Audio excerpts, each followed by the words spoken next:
Dios condena a los homosexuales y ¿qué pasará con ellos? Imagina esto. Estás de pie frente al trono de Dios. No hay música, no hay luces, no hay discurso de bienvenida. Solo una voz. Fuerte, inquebrantable, santa.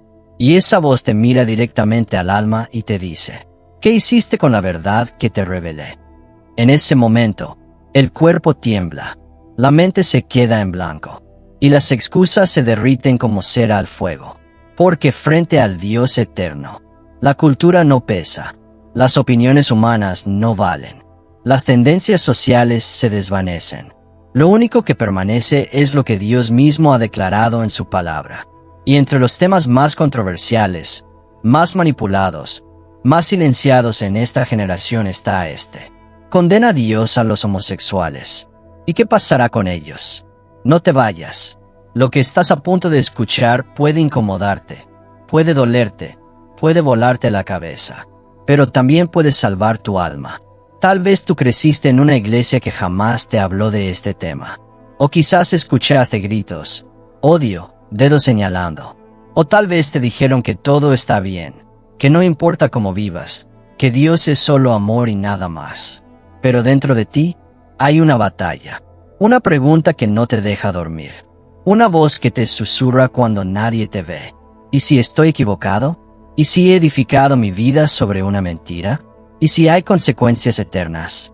Te entiendo. Este no es un video para señalarte. No estás frente a un juez humano. Estás frente a la palabra viva de Dios. Y esa palabra no se acomoda a lo que el mundo llama progreso. Esa palabra no cambia porque una bandera ondee en las calles o porque las redes sociales cancelen a quien la predique. Esa palabra permanece para siempre. Hace más de 2000 años, una ciudad ardió bajo fuego del cielo. Sodoma, un lugar donde la inmoralidad sexual había dejado de ser pecado para convertirse en cultura, donde lo impuro era celebrado, donde lo anormal era defendido como derecho. Y Dios no miró hacia otro lado, no porque odiara a las personas, sino porque ama la verdad, y porque es justo. Pero aquí es donde muchos se equivocan.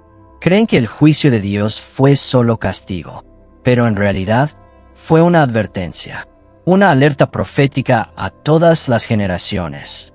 Esto es lo que sucede cuando el hombre rechaza mi diseño.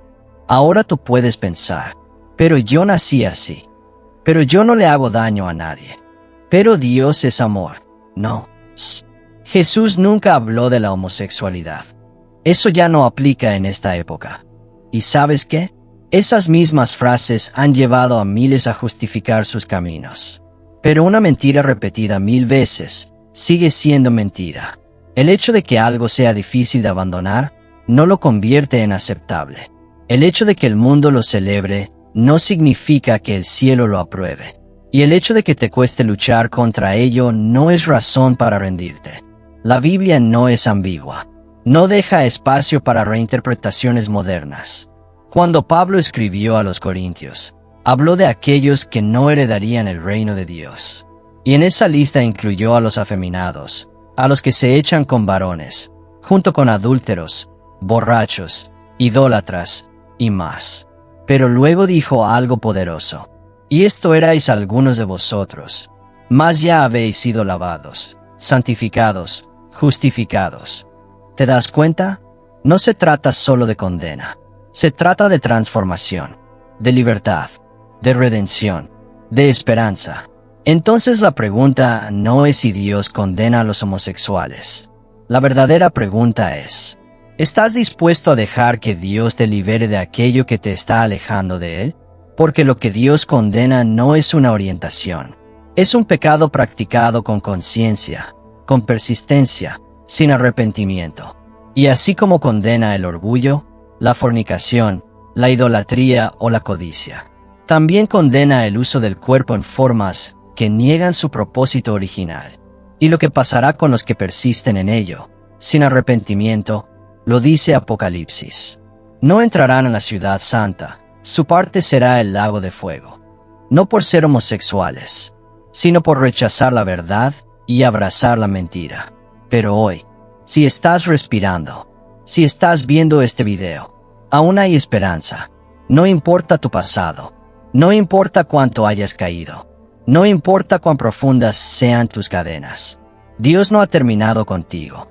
Su juicio es real, pero su gracia también lo es.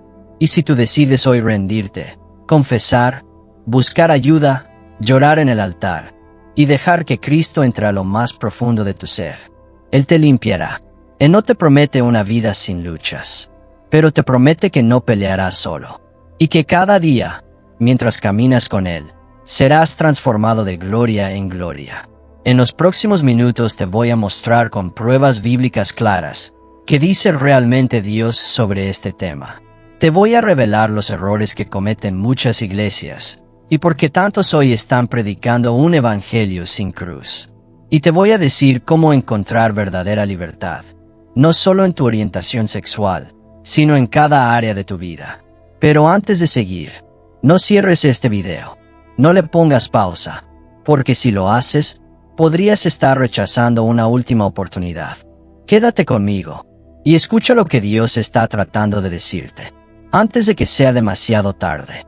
No es un asunto de cultura, no es una moda moderna, no es un invento de Occidente. Es una realidad que la humanidad ha enfrentado desde tiempos antiguos, y la Biblia, como palabra viva de Dios, no guarda silencio al respecto. A través de sus páginas, el Señor deja en claro cuál es su diseño original para la sexualidad humana, y qué ocurre cuando ese diseño es transgredido. Desde el principio, en el libro del Génesis, Dios crea al ser humano con una identidad sexual definida, varón y hembra. Y los bendijo Dios, y les dijo, fructificad y multiplicaos. Génesis capítulo 1 versículo 28. Esta unión no es casual. Es parte del propósito divino de complementariedad, procreación y reflejo espiritual del amor entre Cristo y su Iglesia. Cuando este diseño es distorsionado, el pecado no tarda en manifestarse. En la ley dada a Moisés, Dios fue claro: no te echarás con varón como con mujer. Es abominación. Levítico capítulo 18 versículo 22. El lenguaje es contundente. No se trata de una mera opinión cultural, sino de una declaración moral divina. En la antigüedad, prácticas sexuales desviadas fueron parte de la decadencia de naciones enteras, y el Señor advirtió que tales conductas traían consecuencias severas, no solo físicas, sino espirituales. Ya en el Nuevo Testamento, el apóstol Pablo confronta directamente este tema, no con odio, sino con una claridad profética que desarma excusas modernas. En su carta a los Romanos escribe: Dios los entregó a pasiones vergonzosas, y los hombres, dejando el uso natural de la mujer, se encendieron en su lascivia unos con otros. Romanos capítulo 1 versículo 26 al 27. Esta entrega no es un castigo caprichoso, sino el resultado del rechazo voluntario de Dios. Es decir, cuando el ser humano decide excluir a Dios de su conciencia, su naturaleza moral comienza a deformarse. Pablo, en su carta a los Corintios, va aún más lejos, advirtiendo sobre el destino eterno de aquellos que practican tales actos sin arrepentimiento. ¿No sabéis que los injustos no heredarán el reino de Dios? No erréis, ni los afeminados, ni los que se echan con varones, heredarán el reino de Dios. 1 Corintios capítulo 6 versículo 9 al 10. La homosexualidad es listada junto con otros pecados graves como el adulterio, el robo y la idolatría. No hay favoritismo en la justicia divina. Todo aquel que no se arrepiente está en peligro de condenación. Ahora bien, ¿es esto una sentencia sin apelación? No. Justo después de esa fuerte advertencia, Pablo declara una de las verdades más esperanzadoras del Evangelio. Y esto erais algunos de vosotros, mas ya habéis sido lavados, ya habéis sido santificados, ya habéis sido justificados en el nombre del Señor Jesús. 1 Corintios capítulo 6 versículo 11. Esto demuestra que incluso aquellos que vivieron en pecado sexual, al igual que todos los pecadores, pueden ser transformados por el poder de Cristo. No se trata de discriminación, sino de redención. La Biblia no rechaza a la persona, confronta el pecado y ofrece un camino de restauración. Hablar de homosexualidad desde una óptica bíblica no es promover odio. Es advertir con amor. Es mostrar que Dios es un Padre Santo, pero también un Salvador misericordioso. La Biblia no nos deja en la oscuridad, sino que enciende una luz para alumbrar el camino de regreso a casa. No importa cuán lejos alguien haya ido, el arrepentimiento sincero abre las puertas del perdón. Este módulo no es una acusación, es una invitación a volver a la verdad, a rendirse a la voluntad de Dios, a ser lavados, justificados y santificados por el único que puede hacerlo, Jesucristo. Porque para Dios, ningún pecado es más grande que su gracia. Uno de los mayores errores que se cometen al hablar de pecado es asumir que el simple hecho de sentir una inclinación ya es condenación. Pero la Escritura hace una distinción clara, profunda y reveladora entre lo que uno siente y lo que uno decide hacer con esos sentimientos. Esta diferencia, aunque aparentemente sutil, puede ser la línea que separa la tentación de la transgresión y el impulso del juicio. Desde el primer libro de la Biblia, vemos que el ser humano fue creado con libre albedrío, con capacidad para elegir. Dios no nos programó como autómatas sin deseo, sino como seres con voluntad.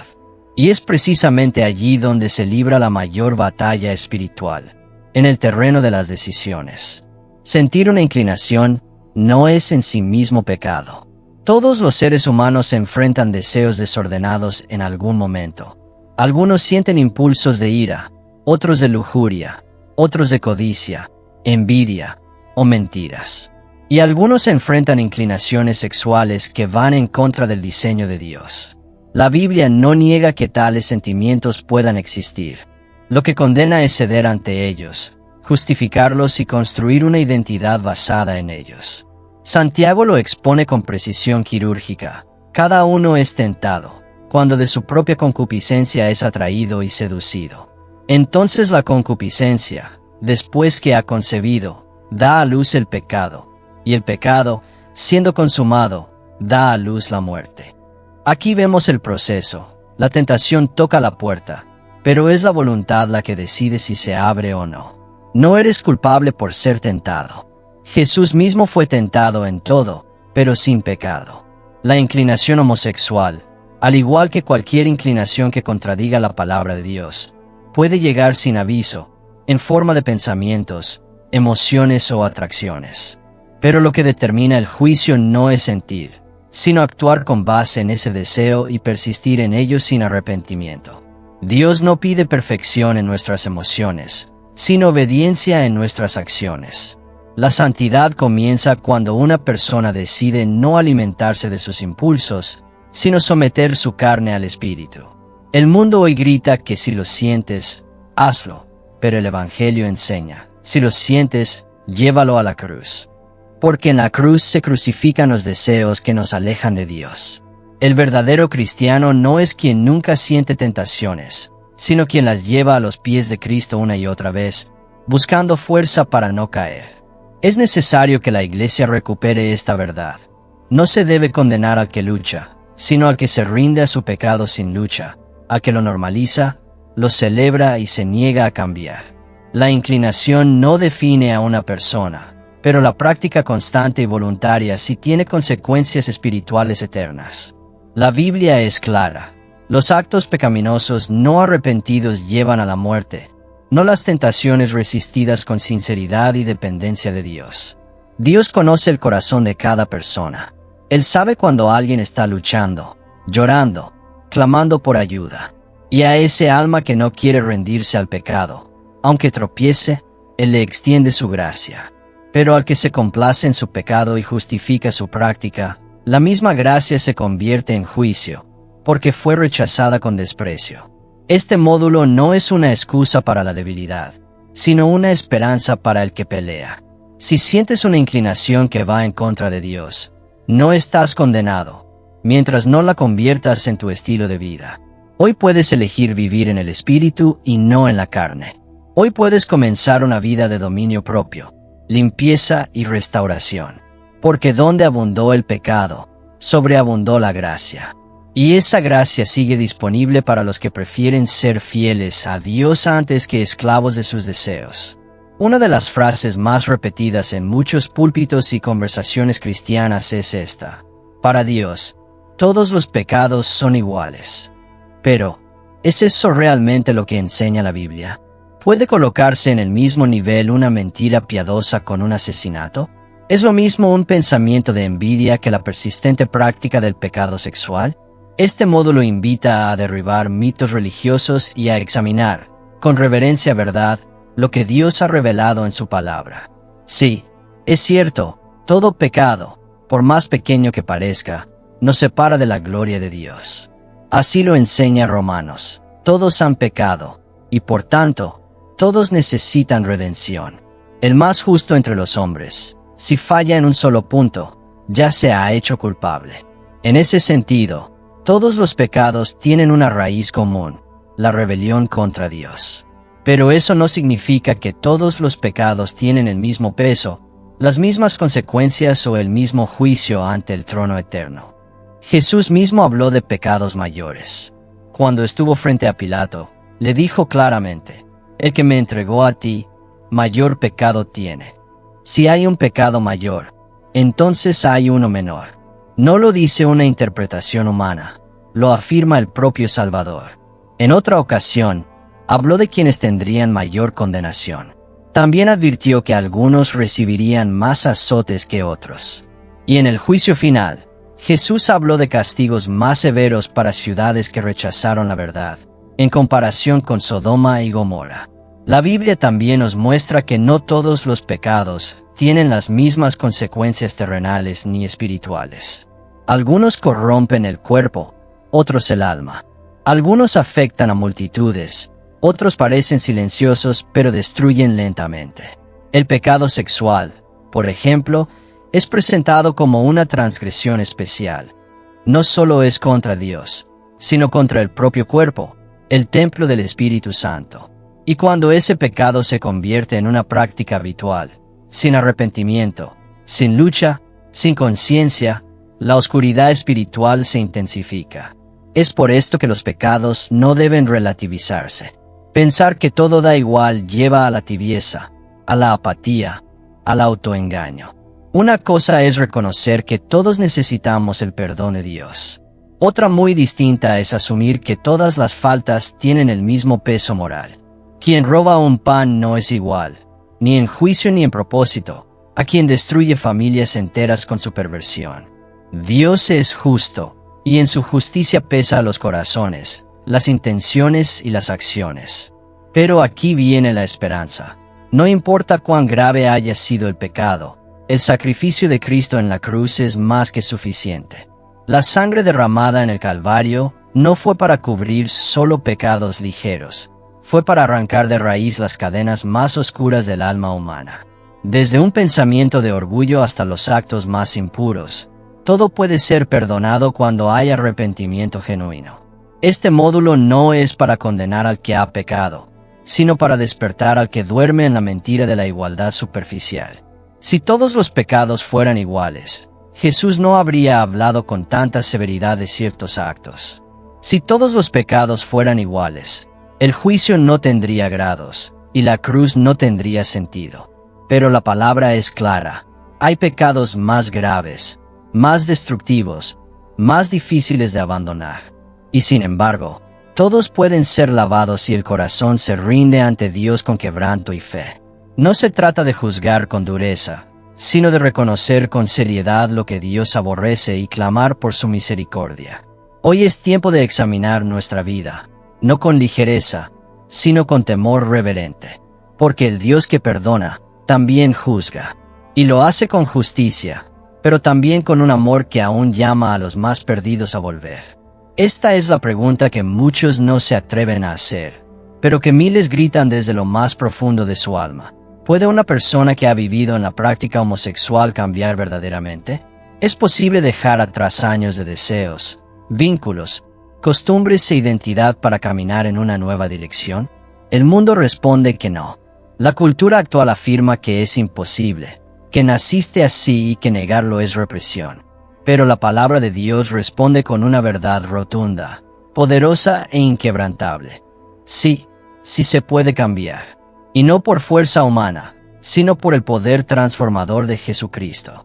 El Evangelio no es una propuesta de mejora, no es un programa de comportamiento, es una transformación radical, es una muerte a la vieja vida y un nacimiento a una nueva naturaleza. Cuando alguien se encuentra con Cristo de verdad, no solo cambia de hábitos, cambia de esencia. Lo viejo pasa, lo nuevo viene. Donde antes había cadenas, ahora hay libertad. Donde había tinieblas, ahora hay luz. Donde había confusión, ahora hay propósito. La Biblia no habla de manera teórica, habla de hechos. El apóstol Pablo escribió a la iglesia en Corinto y les dijo con firmeza: ¿No sabéis que los injustos no heredarán el reino de Dios? Ni los afeminados, ni los que se echan con varones. Pero justo después declara una de las verdades más esperanzadoras del Nuevo Testamento. Y esto erais algunos de vosotros, mas ya habéis sido lavados, ya habéis sido santificados, ya habéis sido justificados en el nombre del Señor Jesús. La iglesia primitiva no solo predicaba que el pecado podía ser perdonado, daba testimonio de vidas reales que fueron transformadas. Algunos de sus miembros habían vivido en adulterio, idolatría, borracheras, engaños, homosexualidad, pero al conocer a Cristo, algo en su interior cambió para siempre. No por fuerza de voluntad, sino por el poder del Espíritu Santo. Cambiar no es fácil, cambiar no es rápido, cambiar no es cómodo, pero cambiar es posible, porque lo que Dios promete, Él lo cumple. El corazón de piedra puede ser sustituido por un corazón de carne. La mente entenebrecida puede ser renovada por la verdad, y el cuerpo esclavizado por el deseo puede ser santificado por la obediencia. La cultura dice: eres lo que sientes. El Evangelio dice: eres lo que Dios dice que eres. No eres tu atracción, no eres tu pasado, no eres tus caídas. Eres lo que Cristo te ha llamado a ser. Hijo amado, templo del Espíritu Santo, nueva criatura, redimido por su sangre. Esa es tu verdadera identidad. Este módulo no es un juicio contra quienes sienten atracción por el mismo sexo. Es una puerta abierta. Es una declaración de guerra contra la mentira que dice que no se puede cambiar.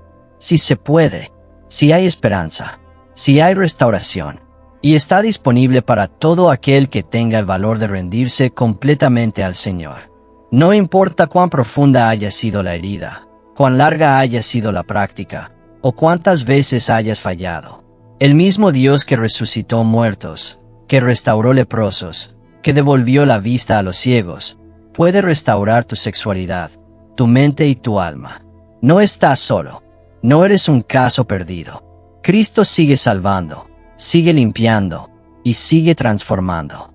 El mundo dice: acepta lo que eres. Dios dice: acéptame a mí y te mostraré quién eres de verdad. Y cuando descubras eso, jamás volverás a vivir igual. Porque donde habita el Espíritu de Dios, hay libertad. Y esa libertad está a tu alcance hoy. Hablar del juicio de Dios no es popular.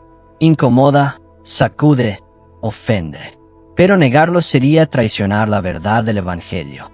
El juicio de Dios es real, inminente y justo. Y todo aquel que vive en pecado sin arrepentirse, sin volver su corazón al Creador, está caminando hacia un destino de condenación eterna. Esta no es una amenaza emocional. Es una advertencia divina, proclamada por los profetas, reafirmada por Cristo, y sellada en el último libro de la Biblia. El pecado no es un error sin consecuencias. Es una ofensa directa contra un Dios 3 veces santo. Y cada acto de rebeldía, cada decisión de ignorar su palabra, cada vez que alguien justifica lo que Dios aborrece, está acumulando juicio. Como lo dice la Escritura: por tu dureza y por tu corazón no arrepentido, atesoras para ti mismo ira para el día de la ira y de la revelación del justo juicio de Dios. Nadie burlará al Altísimo. El juicio llegará. No habrá excusas. No habrá negociaciones. No habrá apelaciones. Pero en medio de este escenario de justicia perfecta, se levanta una esperanza gloriosa, poderosa y viva: el arrepentimiento. Sí, Dios juzgará el pecado. Pero antes de juzgar, advierte. Antes de castigar, llama. Antes de cerrar la puerta, la deja abierta de par en par para que todo el que escuche su voz vuelva a Él. El arrepentimiento no es simplemente sentirse mal. Es un cambio radical de rumbo. Es dejar atrás el pecado con horror y correr hacia Cristo con fe. Es reconocer que sin Él estamos perdidos y clamar por su misericordia. Y cuando ese arrepentimiento es genuino, Dios no tarda en responder. Él no desprecia al corazón quebrantado. Él no ignora al que clama con sinceridad. Él perdona, restaura y borra el pasado con su sangre. Hay esperanza para el ladrón, para el adúltero, para el orgulloso, para el asesino, para el mentiroso, para el homosexual, para todo aquel que reconozca su pecado y se vuelva a Dios. La cruz no fue levantada para los justos, sino para los pecadores. El cielo no es el destino de los perfectos, sino de los redimidos. Y la salvación no es un premio por buenas obras, sino un regalo para los que se rinden. Sin arrepentimiento, no hay salvación. Sin arrepentimiento, solo queda una horrenda expectación de juicio. Pero con arrepentimiento, hay vida eterna. Hay paz con Dios. Hay libertad. Este es el mensaje. Aún hay tiempo. Aún hay oportunidad. Aún hay gracia. Pero no por siempre. La puerta está abierta hoy. Mañana puede cerrarse. El llamado es urgente, porque el juicio es seguro. No endurezcas tu corazón. No calles tu conciencia. No ignores la voz que te llama desde lo alto. Cristo no vino a condenar, sino a salvar. Pero quien lo rechaza, se condena a sí mismo. La sangre ya fue derramada. La cruz ya fue levantada. La tumba ya fue vencida. Solo falta que tú respondas. Porque el juicio de Dios es fuego, pero su misericordia es río. Y solo los que beben de ese río vivirán para siempre. Hoy puedes decidir. Hoy puedes escapar del juicio y abrazar la esperanza. Pero no lo dejes para después. Porque el reloj del cielo avanza, y nadie sabe cuándo se acabará el tiempo. Vivimos en una generación que ha confundido el verdadero amor con la aceptación indiscriminada, donde decir la verdad es visto como ofensa, y advertir sobre el pecado es llamado intolerancia. Pero el amor verdadero no es silencio, no es complicidad, no es aplaudir lo que destruye el alma solo para mantener la aprobación de los demás. El amor bíblico no anula la verdad, la revela con valentía, la proclama con compasión, la defiende con convicción. Jesucristo fue la máxima expresión de amor que el mundo haya conocido. Y sin embargo, nunca suavizó la verdad para no herir susceptibilidades. Cuando la mujer adúltera fue llevada ante él, no la condenó, pero tampoco la excusó. No la humilló, pero le dijo con autoridad: vete, y no peques más. Ese es el amor que transforma, el que abraza sin encubrir, el que perdona sin tolerar, el que restaura sin falsear. El amor de Dios no es sentimentalismo superficial.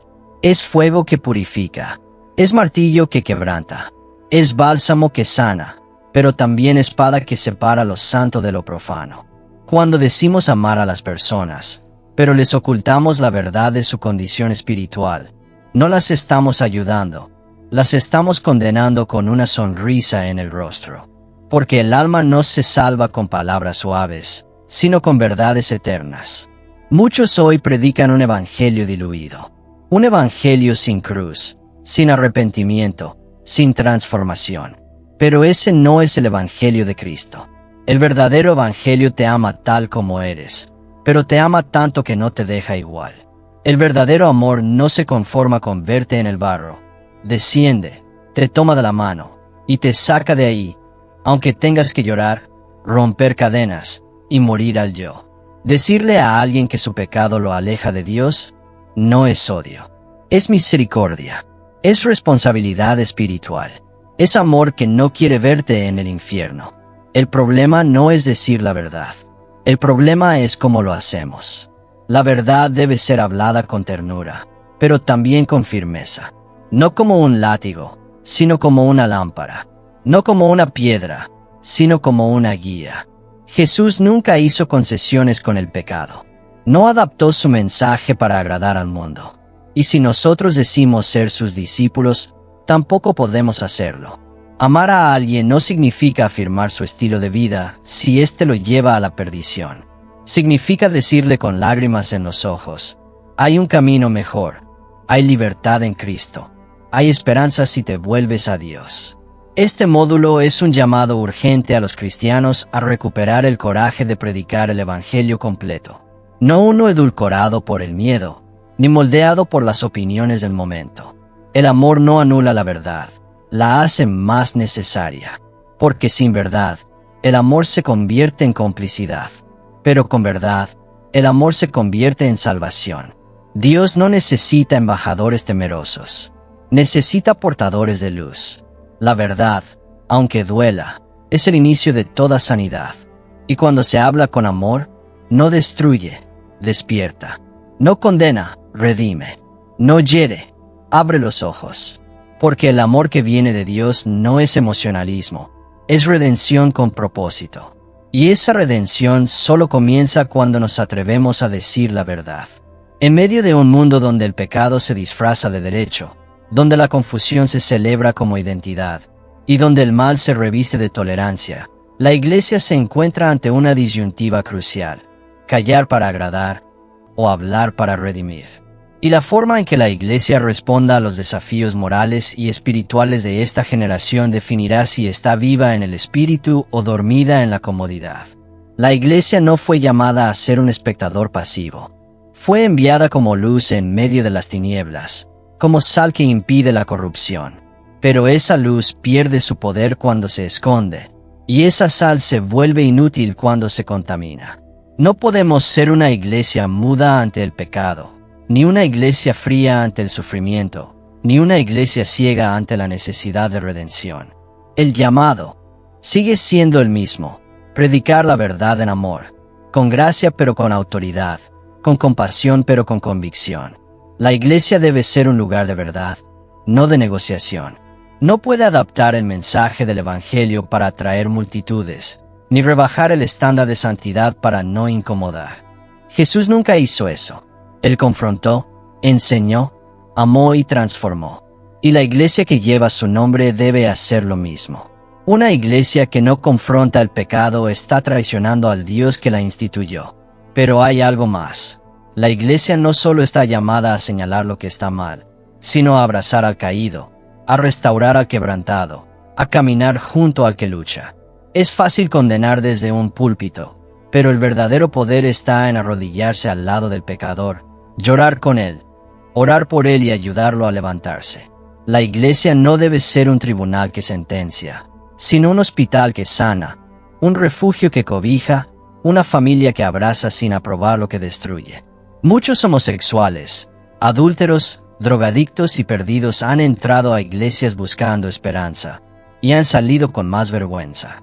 Han encontrado juicios, burlas, rechazo. Y eso no representa a Cristo. Porque él comía con pecadores, tocaba a los leprosos, y defendía a la mujer sorprendida en el acto mismo del pecado. Pero después de amarlos, les pedía santidad. Después de restaurarlos, les exigía obediencia. No es uno o lo otro. Es ambos, gracia y verdad, amor y disciplina, misericordia y justicia. La iglesia debe tener los brazos abiertos pero los altares encendidos. No puede ser una casa de emociones sin palabra, ni una casa de normas sin presencia. Necesita fuego, dirección, revelación y humildad. Debe ser el lugar donde el pecador se sienta llamado, no ignorado. Donde el que lucha encuentra apoyo, no burla.